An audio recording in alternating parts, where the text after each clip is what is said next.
Hello and welcome to Judging by the Cover, where we'll be judging Batman Arkham Knight by the cover. Just as soon as we can fucking find it.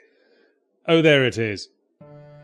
The cover of Batman Arkham Knight, or perhaps I should say Ratman Arkham Knight, because that's what the fucking logo says, uses an artistic technique called single point perspective, in which all the construction lines of the background indicate towards an intended focal point. Let's find out exactly what that was. Looks like it was Batman's little bat pole. I always thought there was something a bit sexually aggressive about Batman. Come to think of it, going back to the first image, there's more than a hint of back of the cinema creepy shoulder reach around going on with that roller derby reject over there. You know, there's something else that Batman's pose reminds me of, but I can't quite put my finger on— oh god, never mind! Batman is pictured with the use of an artistic technique called drawing a picture of Batman, and appears in the act of descending with the full force of vigilante justice on some terribly irresponsible motorist who has fitted out their ridiculous muscle car with slitted headlights that cannot possibly be street legal outside of a World War II blackout. Batman has very little tolerance towards motoring infractions, as evidenced by the other car in the background that he set on fire a moment earlier, for breaking the very clearly signposted 30 miles per hour speed limit. Well, we can only assume that Batman set this car on fire, but it probably wasn't the guy behind it. He's too busy showing his friends how easy it is to replace aluminium siding. And it probably wasn't the guy in front either, because he's only got one arm. Alternatively, the central car belongs to Batman, and he's descending upon it so he can get in and start driving it. After all, why else, in the left-hand background, would there be an air traffic controller bringing him into land? Perhaps Batman was confronting the aluminium siding thieves and was all like, "Stop, evildoers!" And they were all like, "Hey Batman, did you know your car's rolling away?" And he was all like, "Bloody handbrake!" and had to swoop after it.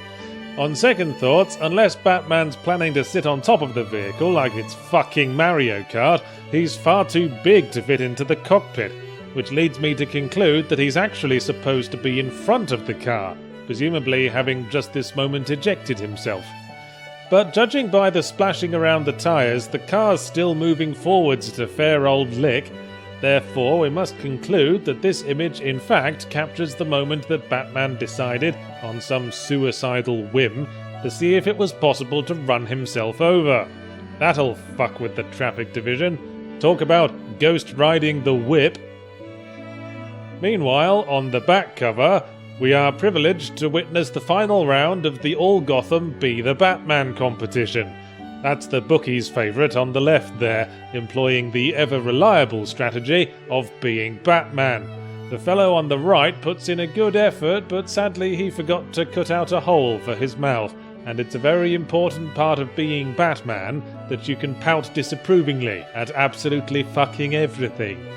Even contestant number 3 remembered to keep his mouth exposed. Seems to be the only thing he did, though. Pout disapprovingly, I'd say, if I were on the judging panel, not leer suggestively, extending your hands like you're intrigued by a lovely pair of breasts.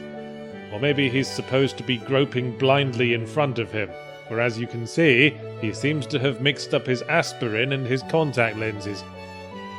Anyway, it turns out that the united forces of Gotham's supervillains have taken control of the incorrectly capitalized city, and the Dark Knight unleashes the all-new transformable Batmobile in the explosive finale to the Arkham trilogy of 4 games.